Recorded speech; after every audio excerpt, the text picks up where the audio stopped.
How do you guys feel about what I'm going to say? McCarthy is the safest and the riskiest quarterback to take this high. And by that, I mean 713 college passes. Penix, a top 10 guy, had 1685, and Nix was 1936. So there's not a lot there. Did he manage games? Did he have to put the team on his shoulders to win games? He had a great offensive line the entire time he was there, an awesome running game the entire time he was there. That's an interesting pick.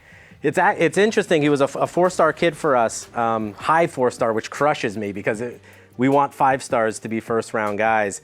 Grew up an Ohio State fan, and Ohio State passed on him for Kyle McCord. So, but what we were talking about last night comes to mind as well. Kevin O'Connell wants to grind. J.J. McCarthy is going to be a 24-hour guy in that building, and so I think that really fits.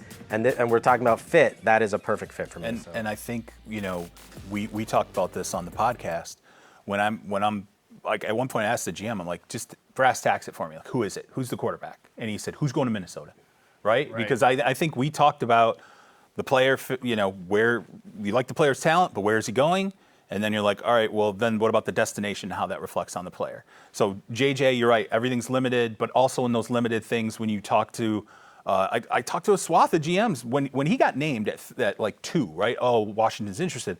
I reached out to GMs. I thought, he's going to get killed, right? Like, this is crazy. Instead, what I got GMs saying was, there's enough film to project, and that's what you're doing. He's just turned 21. You're projecting there. Fine, you can project. He turns his back on the defense. We talked about this too, about all the top 3 quarterbacks that went ahead of him, and Penix for that matter. They all stand there and they're looking in front of him, watching the defense unfold. He has to turn around, do play action, all these different things.